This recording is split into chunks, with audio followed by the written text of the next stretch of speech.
So back to Finley. Evening, Finley. There is a strong smell of gas. It seems to be coming from the abandoned building. Oh, but nobody's noticed except me. Dude, do you not smell the gas? It's fucking dangerous, man. Good evening, Finley. How are you? Oh, good evening, Doctor.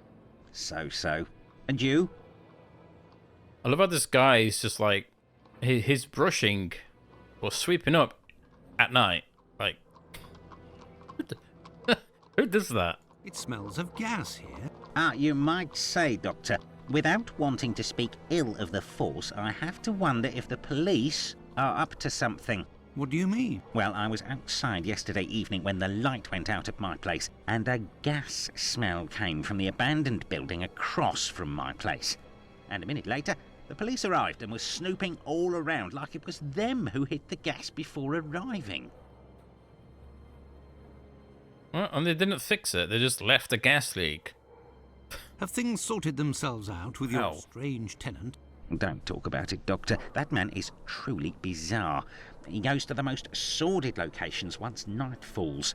3 days ago, my wife told me she saw him come in with blood-stained clothes and a fearsome look. And you've not gone to the police after there's been like 2 murders. Not even like... You've not even gone to the police and said, look, the tenant that is in the room above us is come back covered in blood. He might be your murderer. You've just gone, oh, it's just covered in blood. All right, back to bed. Interesting. For fuck's What sake. does he look like, and how old is he? Oh, he's my age, give or take, so the other side of 50. He's always dressed in a striking manner with an American hat. He's big, close to 5'11", I'd say. He has a strange voice, not just his accent, see, his voice. Just sound like you, like you've got something stuck up your nose. Very well. Goodbye for now, Finley. Goodbye, Doctor. Goodbye, Now then, doctor. let's go to the police station. I'm not going to worry about this gas leak.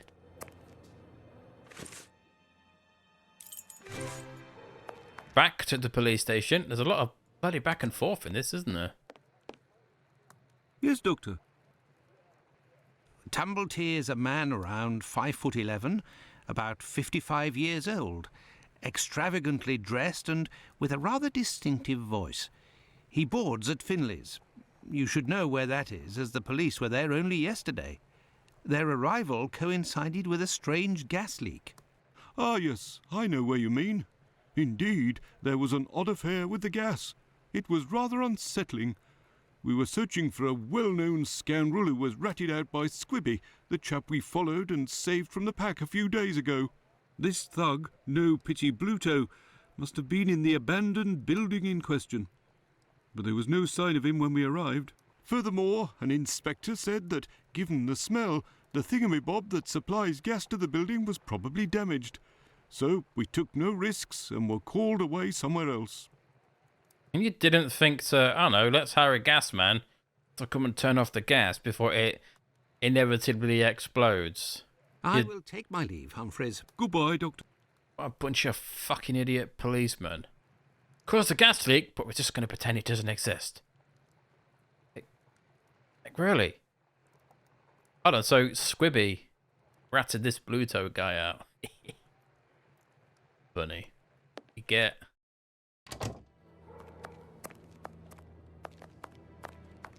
The question is, do I go back to tell 𝘨𝘮𝘭? I wonder. I think I need to go back I to... could return to Baker Street, but I am still missing some information. Oh. And that would put Holmes in a devil of a mood. But Holmes in the devil of a mood. I'm trying to think what I need to do next. I got the testimony. Do I go back to the wasp's nest? That's what I forgot to do. I just realised, yeah. Thank God I have my little notes in front of me. I needed to give the pill to this doctor. Yes, Doctor? Pills. Could you tell me what type of pill this is? Yes, we have those here. It's not really a medication. We give them to patients with chronic respiratory conditions like tuberculosis. Oh. I always thought it was to do with syphilis. I didn't think you could take pills for syphilis. Did you have a patient by the name of Annie Chapman, the woman killed 3 days ago? Indeed. She came in the morning of her death. Poor woman. Did you give her these pills? Yes, now that I think of it. She actually came in twice. The first time I gave her an almost empty container without making her pay. She came back during the day and said she dropped the container and stepped on the pills. She wanted to know if I could give her more again without paying. I refused.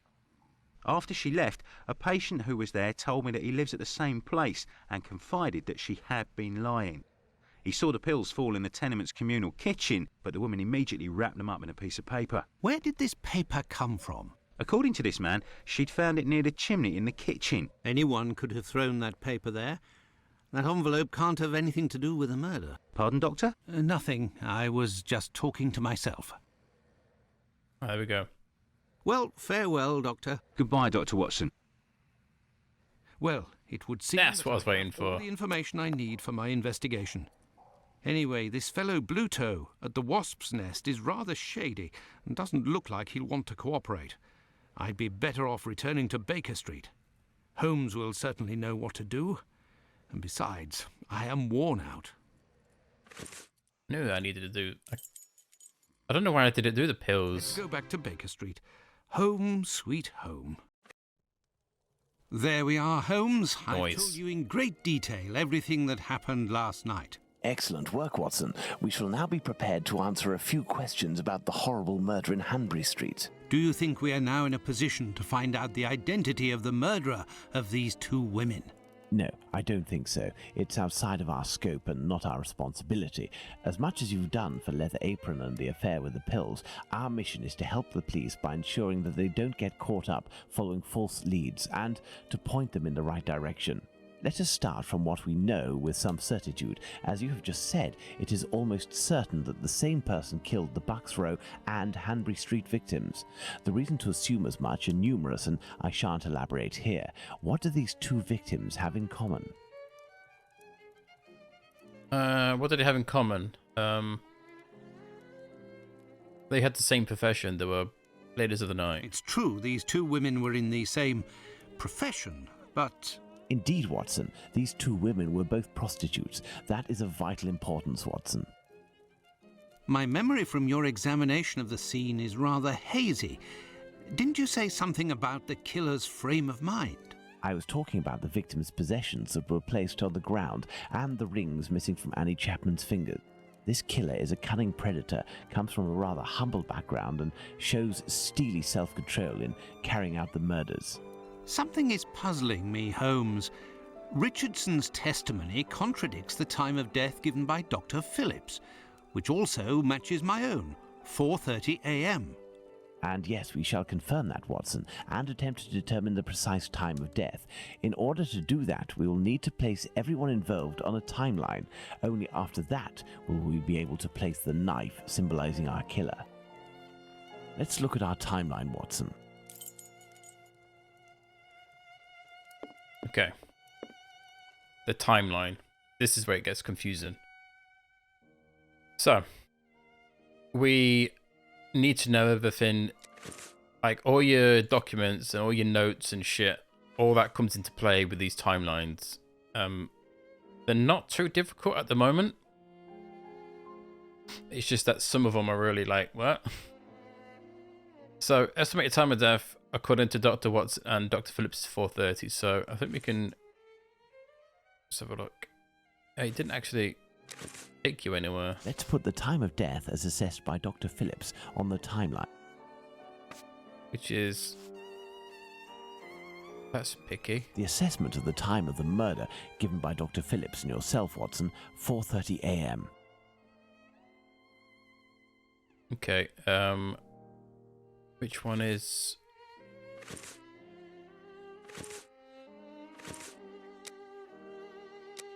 we need these two. If we do E-long, so this one was about 5:30. Let's do this.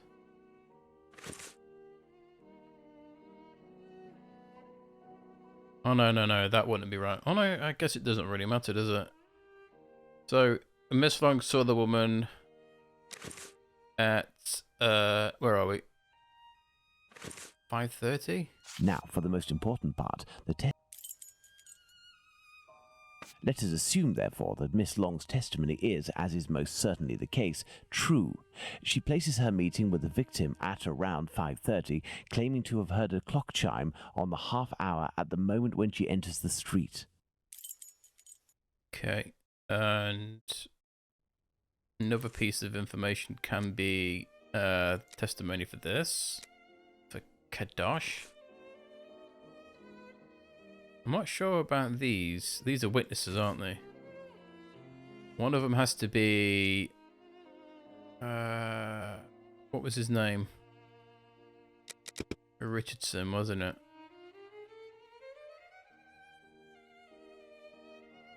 That one. I think that's right. We just got to then put these on the timeline. So he got up at 5:15. So it'd be 5:20. Our next witness is Albert 𝘨𝘮𝘮𝘪. Would it be 5:20? Albert 𝘨𝘮𝘮𝘮 goes down into his garden Voice. at approximately 5:20, and on re-entering his home, hears voices in number 29's garden. Then we'll do Richardson's testimony, and that said he. Let's have a look again. What to 5 when I got there. So that's 4:45. Now, let's put the Richardsons' arrival and departure times on the timeline. So he arrives at 4:45. And then he left at... Where are we?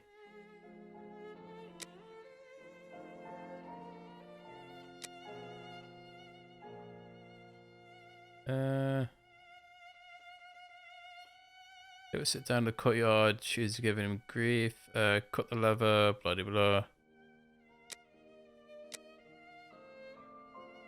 5 minutes after. Now, let's put the Richardsons' arrival and departure times on the timeline. So that is... Despite the there. great respect I have for Dr. Phillips and the value I place on our friendship, my deepest conviction is that both of you are mistaken, and that Richardson is in the right, and that these two testimonies put down in writing have real worth. But how? Explain yourself, Holmes. Remember how you assessed the time of death? You touched the fingers and body of the victim, but it was remarkably cold for this time of year. In addition, the corpse had been drained of bodily fluids. Its heat retention was therefore no longer the same as that of an intact corpse. Egad! You're right, Holmes. Oh, I've had some time to research, Watson. Given these facts, my first diagnosis may have been off by half an hour, perhaps even an hour. Thus, we can confirm Richardson's statement and establish that the murder was committed after 4:50 a.m. and not before 4:30 a.m. Okay, so it's between this then. So basically an hour's discrepancy. Mr. 𝘨𝘮𝘮𝘪 leaves to work, which we saw as... have a look. He went to the yard at 5:20.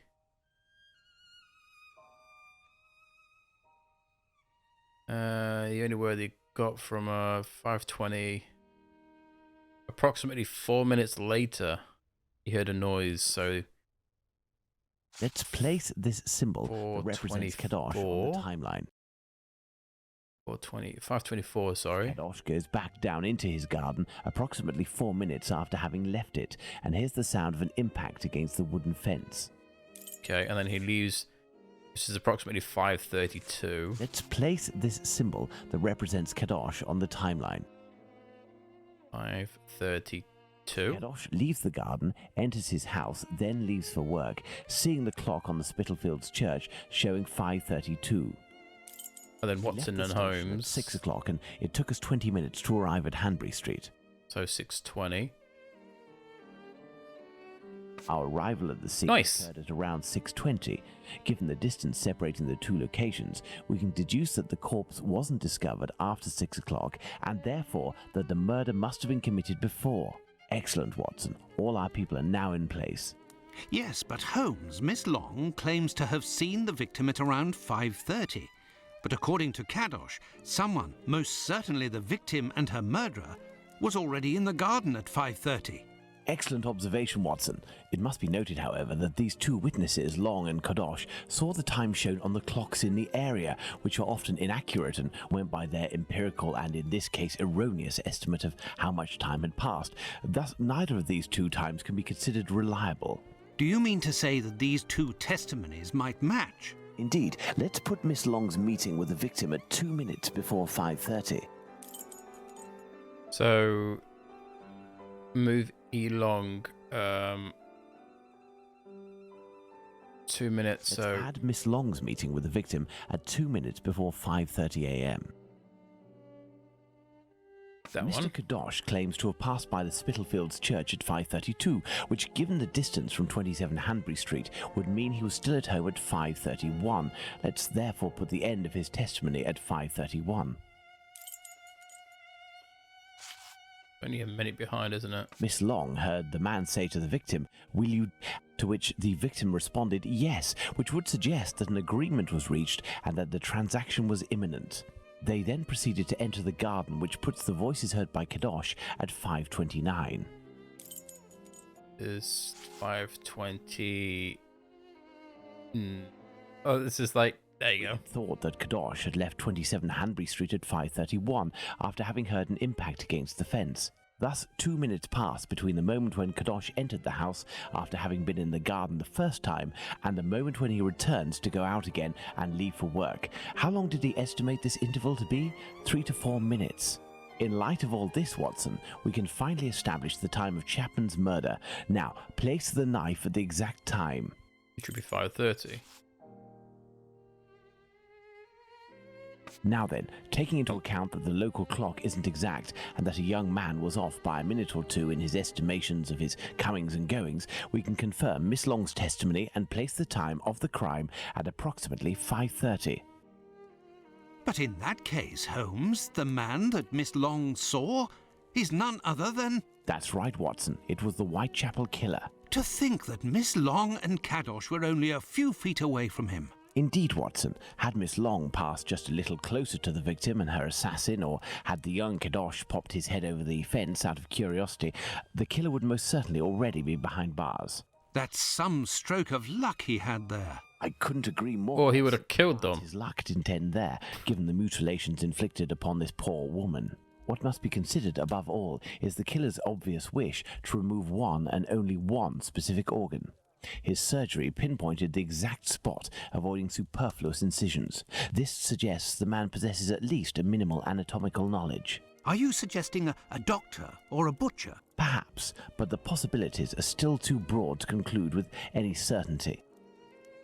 Now for the motive. Despite my almost complete lack of practical experience on the subject, I have a rather precise idea of the usefulness of a uterus and a vagina.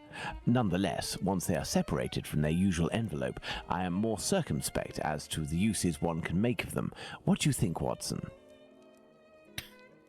It's weird hearing. Bored, Watson. It's weird hearing him say vagina. Holmes, you dirty old man. Okay, back to doing this. Specimen for the sole purpose of study. The medical university environments, they have access to these. Perhaps it was intended as a study specimen. I have little faith in that theory. Hardly anything was taken from the Bucks Row victim. Okay, black magic. No indication of a ritual. That's black magic. Watson, this line of investigation is far too vague. We don't have a single clue in support of such a motive. We can eliminate this hypothesis. Are they all just like correct? Holmes, Oh. what if it was cannibalism? Oh. Even if the idea is unbearable, we can't ignore it as a possibility. A desire for some sort of morbid trophy. I'd be inclined to dismiss this motive. If this were the case, why would nothing have been removed from the Bucks Row victim? Money, quite simply. Even if this motive seems incongruous, we're in no position to deny or affirm it until we know whether a market for human organs exists. I mean, the only ones that make sense will be specimen for study. Maybe not that. Could be cannibalism, and it could be money. Elementary. Oh. What Okay, then. emerges from these possible motives for having thought removed the uterus university was going to be one. is that they implied that the killer could have carried out the same thing on the Bucks Row victim, yet didn't. This brings us to a terrible conclusion. Our killer has evolved in the space of only a few days, and if that's the case, had he already struck before the first murder to which we attribute him? And if the killer strikes again, what atrocity awaits his next victim? We have to stop him, Holmes. We shall do our best. This recent business of jars filled with formalin and of the American doctor might be a lead. Watson, inquire among medical circles to ascertain if there is a black market for human organs. The chances are slim, but this must be pursued. Very well. What about you, Holmes? I will send word to Inspector Aberline regarding our recent conclusions. I should also like to become a gas man and pay a visit to Bluto at the Wasp's Nest. Understood, Holmes. I think one of my old university colleagues who works at the London hospital will be able to help me. I shall write him a note at once. He should be able to see me during the day. Afterwards, shall we meet here? Yes, Watson. See you later, and good luck. I must get to the London hospital where my old university colleague works.